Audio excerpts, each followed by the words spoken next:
안녕하세요. 안녕하세요. 오늘 질문은 빙의에 대해서 여쭤보려고 하는데 네네. 빙의가 뭔가요?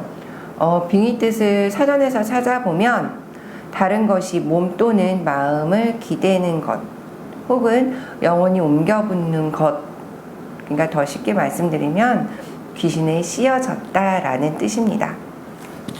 그러면 왜 빙의가 되나요?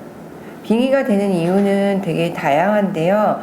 그 중에 제일 큰 이유가, 공통적인 제일 큰 이유는 육체적 혹은 정신적 충격에 의해서 빙의되는 경우가 더 크더라고요.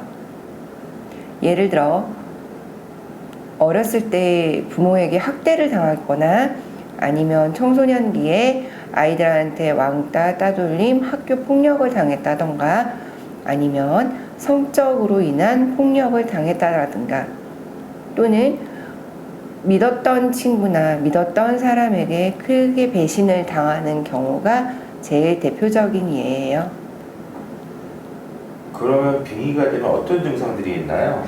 빙의가 되면 제일 큰 증상 중에 하나는 아무래도 기적, 그리고 환시, 환각, 혼잣말을 한다던가 가위 눌림이 심해진다던가 악몽을 꾸는데 그 악몽이 계속 이어져서 꾼다든가 기타 등등 증상들이 있어요.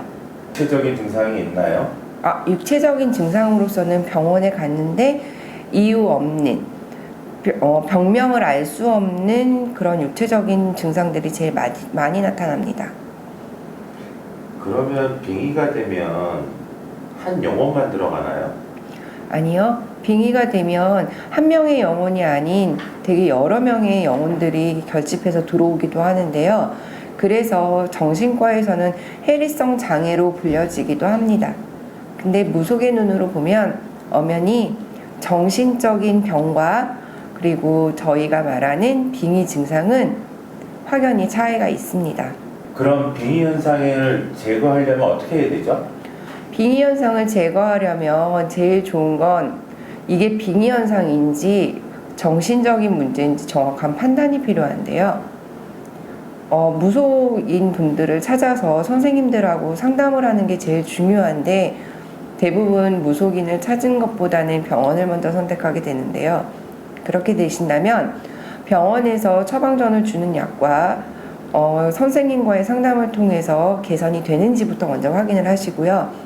개선되시는지 확인하시고요. 개선이 되는 게 아닌 계속 점점 증상이 악화된다라고 하시면 걱정하지 말고 주저하지 마시고 근처에 계시는 무속인 선생님을 찾아뵙는 것 또한 현명하다고 판단이 됩니다. 그리고 제가 마지막으로 말씀드리고 싶은 말이 한마디가 있습니다. 석가모니께서 이런 말씀을 하셨어요. 정신과 영혼을 위해서 살고자 마음 먹은 사람은 깜깜한 집에 등불을 켜고 들고 가는 사람과 같다. 힘들고 어렵더라도 꿋꿋이 이겨내기만 하면 영혼은 밝아질 것이다. 라고 석가모니님이 그렇게 말씀하셨습니다. 어떠한 현상이 힘들었다 하더라도 그거에 대해서 굴하지 마시고요. 치료와 또 이겨낼 방법을 스스로 모색해내시고 또한 이겨내겠다라는 자신감, 희망, 용기를 잃지 마세요. 그게 제일 중요한 거라고 봅니다. 네, 오늘은 빙의에 대해서 여쭤봤습니다. 감사합니다. 네, 감사합니다.